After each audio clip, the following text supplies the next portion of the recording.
Do you ever feel like Earth is actually a pretty twisted place? Now, don't be too quick to object, just hear out my logic first. Think about it. Imagine you go to an amusement park and spend a fortune on a VIP ticket. What's the very first thing that happens when you walk through the gates? They beat you until you're in tears, completely wipe your memory, and then toss you into a simulator teeming with bacteria, viruses, and cutthroat intrigue, where you're also expected to work 8 to 12 hours a day, all while cheerfully telling you, have a nice time.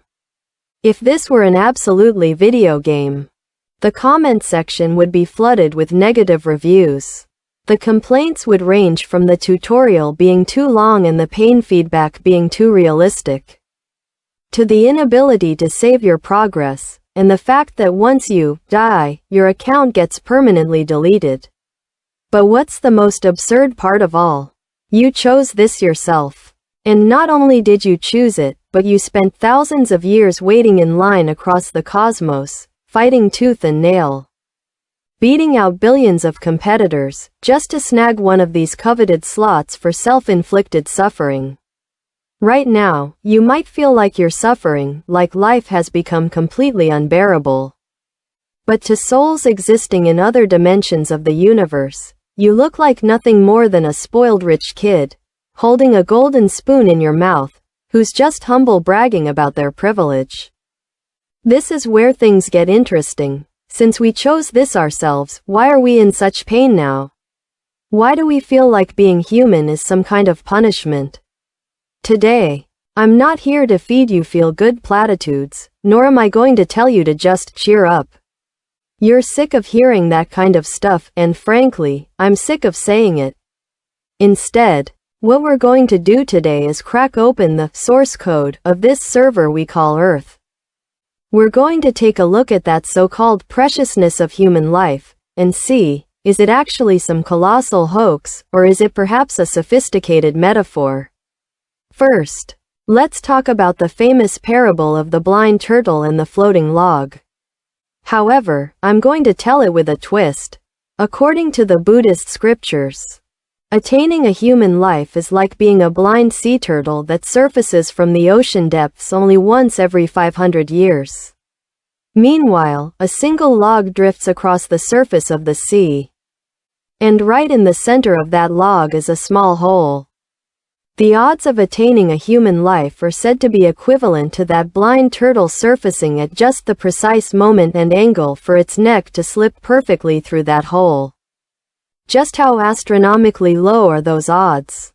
When I first heard this story, my immediate reaction was, is this turtle insane? And my second reaction was, is this story only meant to illustrate the concept of scarcity? No, this isn't merely scarcity, it is madness. You see, before you were even born, you were all pure energy bodies, pure consciousness, pure light.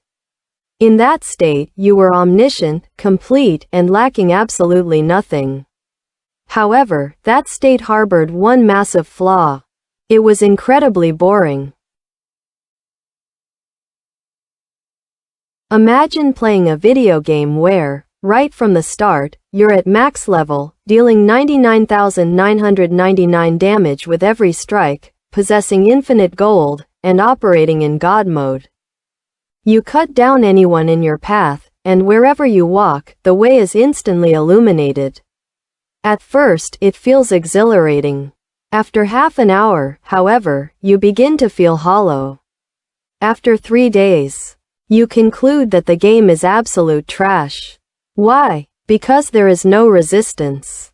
Without resistance, there is no genuine experience, and without a genuine experience, there can be no sense of achievement. Thus, a legend circulates throughout the cosmos, a tale of a special dungeon known as Earth. The most remarkable feature of this dungeon lies in its implementation of incredibly rigorous physical laws. Here, if you wish to fly, forget it. Gravity holds you down. If you want to eat your fill, not so fast, you must work for it. If you yearn for immortality, dream on. Your cells are destined to age. Most cunning of all. This dungeon is a battleground for two diametrically opposed forces locked in a ceaseless tug of war. One is pain, the other is pleasure. These two forces frequently intermingle, blurring together until you can no longer tell them apart. The celestial realm offers too much bliss, so much, in fact, that it causes the soul to stagnate.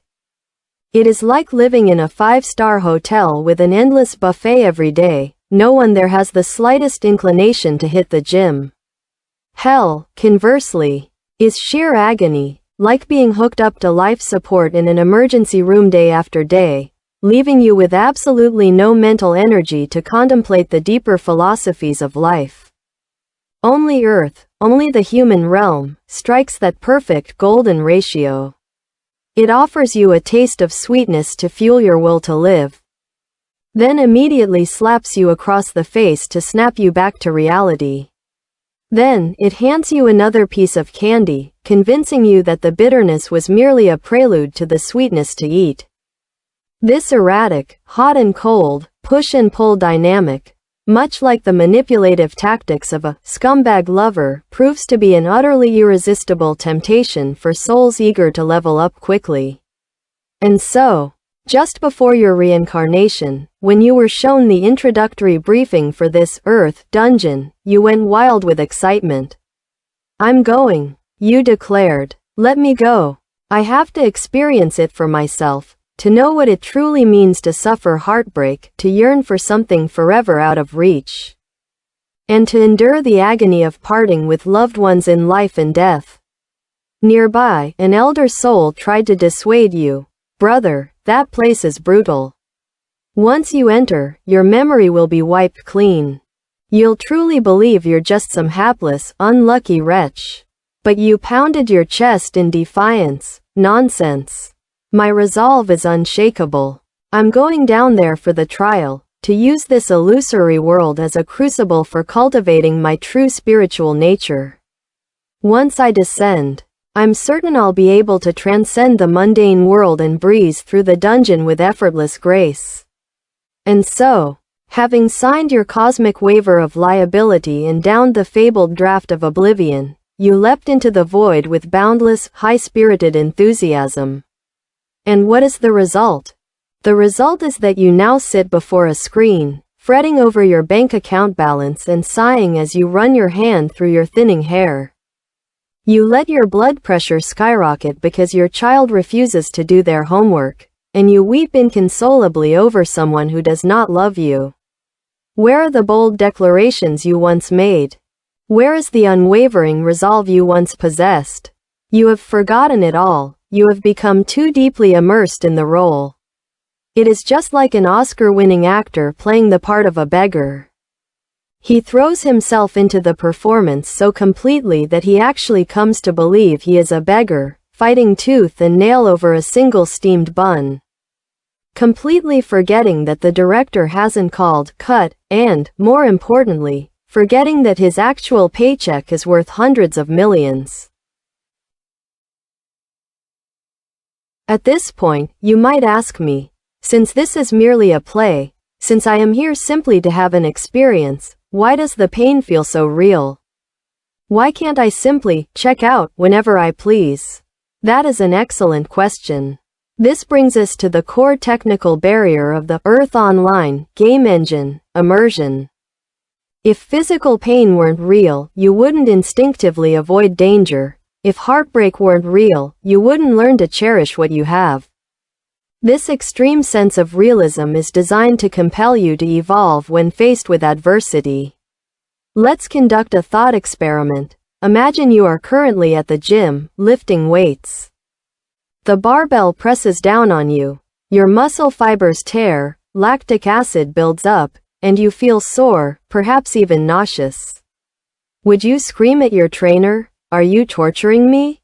Did I commit some terrible sin in a past life to deserve this suffering?"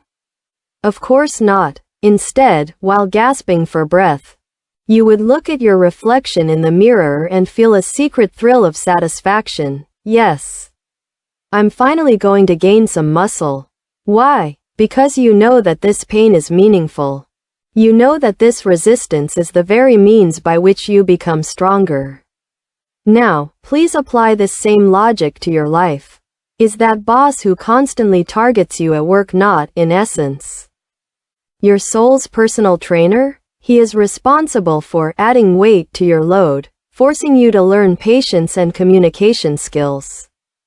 Or perhaps compelling you to find the courage to finally quit your job. Is that ex-partner who broke your heart not your sparring partner in the resume of love? He was responsible for shattering your heart, but only so that you could realize this fundamental truth. Your self-worth needs not to be contingent upon, or attached to, anyone else. And what of that sudden, severe illness? Is it not simply a mandatory system maintenance shutdown, forcing you to halt your relentless pursuit of fame and fortune, and compelling you to re-examine the profound connection between your body and your life?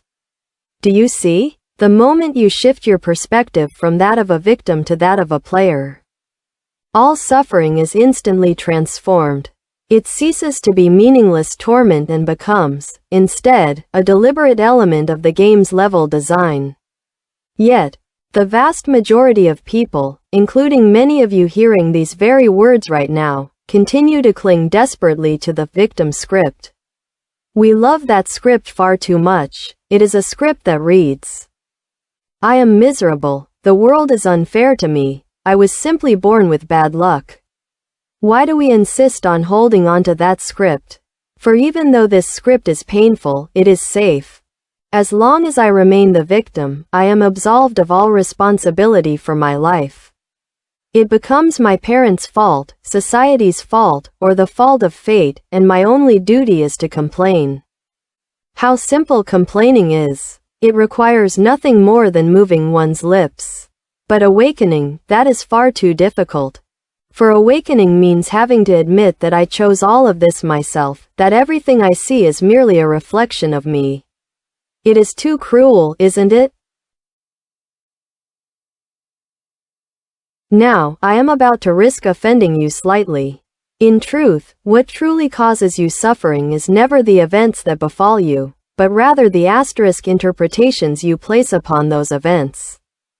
Zhuangzi once told a rather pointed stop. Suppose someone steps on your foot. You are just about to flare up in anger, but when you turn around, you see it is a blind person. Instantly, your anger subsides by half. However, if you turn around and see it is someone you detest, your anger could instantly ignite an entire gas station. The physical fact, being stepped on, remains exactly the same. The physical sensation of pain remains exactly the same. Why, then, are your reactions so vastly different? Because your interpretive system has intervened.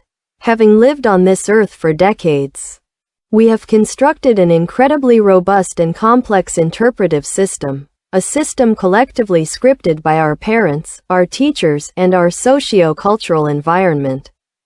It tells us that we must possess wealth to be happy, that our children must be obedient for us to be successful, and that we must command the respect of others to save face. This system acts as a firewall within your brain. When events unfold in reality and collide with this firewall, should they fail to align with the system's pre-programmed settings, your brain sounds the alarm. Red lights flash, sirens wail. And that is what constitutes suffering. For instance, the system might dictate that your child must rank in the top 10 of their class, yet the child finishes dead last. The resulting collision generates suffering. Or, the system might assert, for every measure of effort I invest, I am entitled to an equal measure of return. Yet, in reality, despite treating someone with the utmost kindness, you are met with betrayal. This collision, too, generates suffering. What, then, do we spend our entire lives doing? We spend them desperately attempting to alter reality, to force it to conform to the system residing within our minds.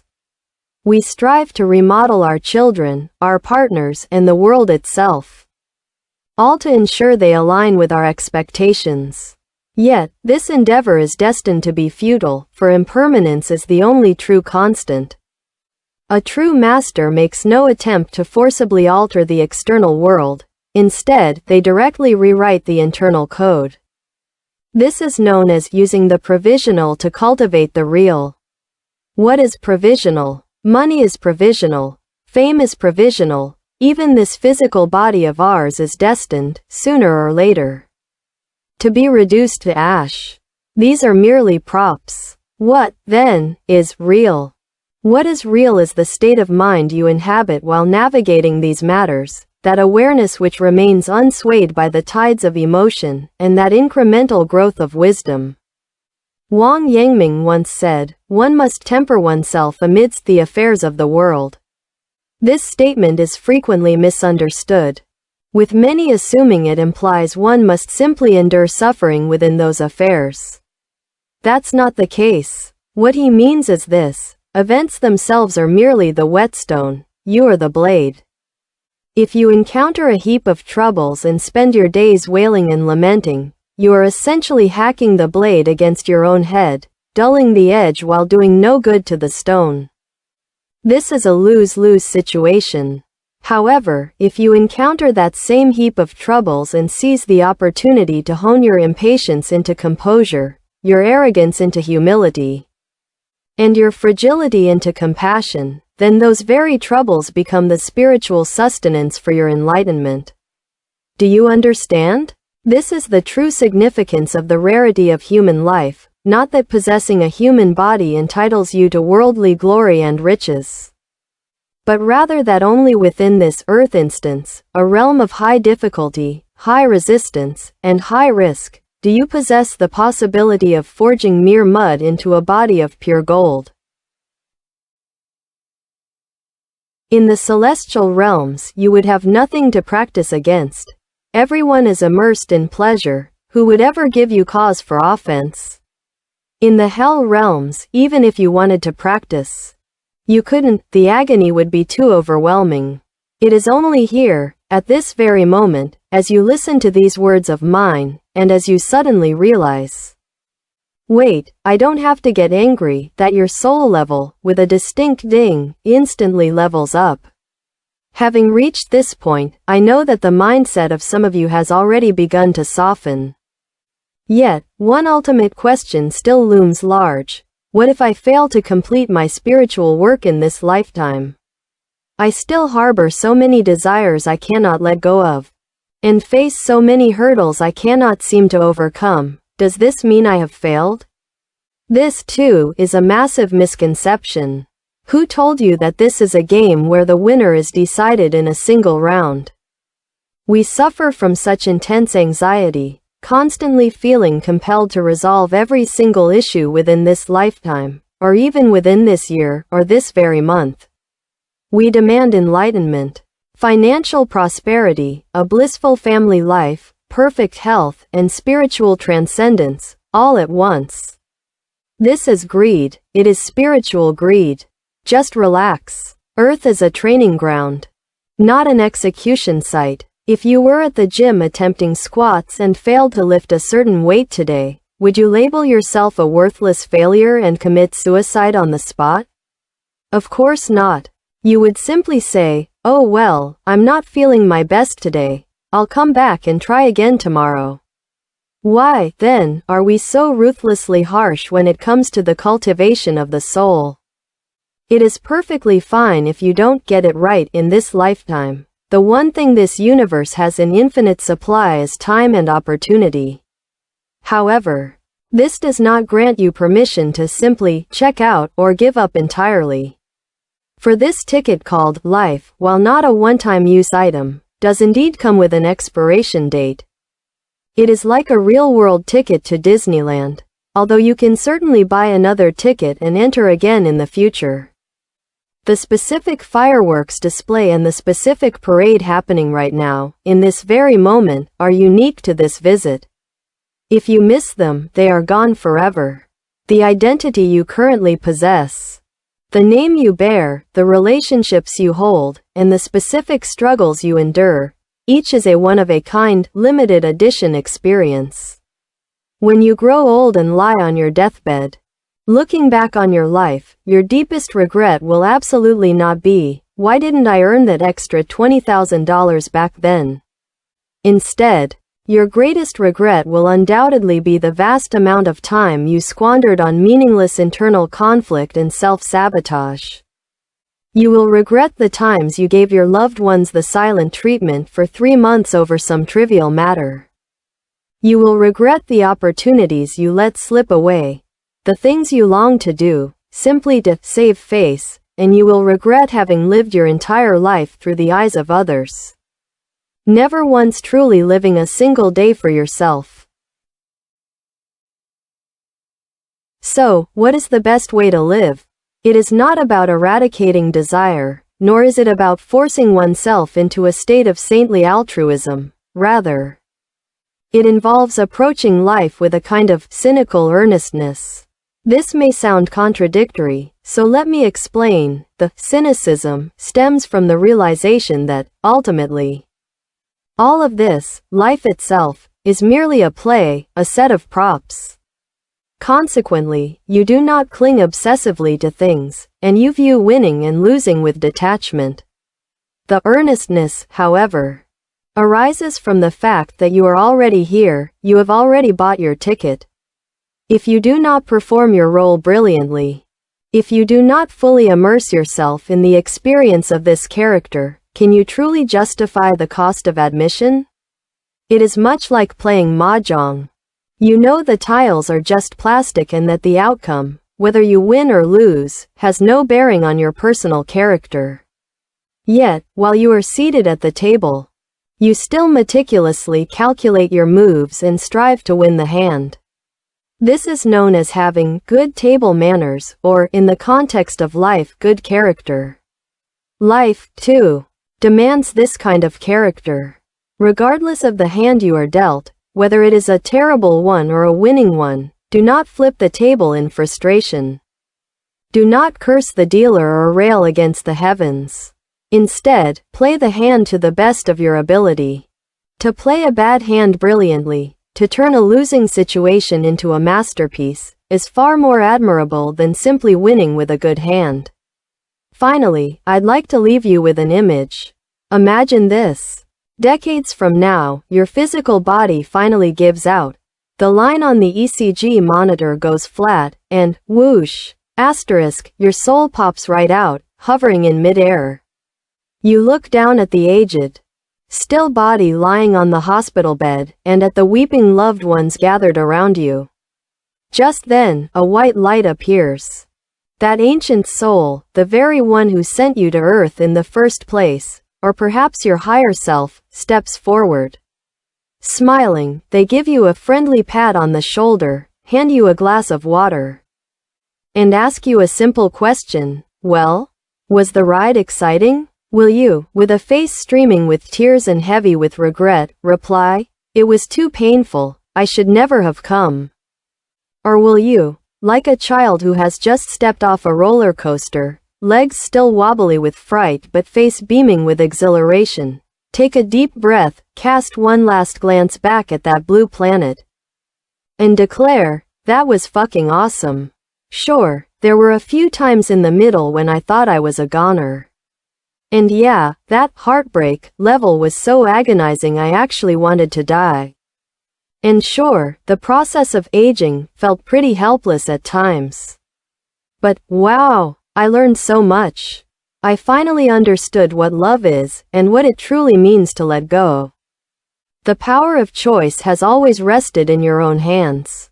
From this moment on, whenever you encounter people or situations that upset you, try silently repeating this to yourself. "Oh, look, another NPC has shown up to hand me some XP." Then, take a deep breath and meet the challenge head on.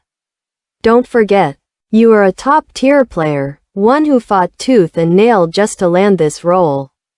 Don't blow your performance now.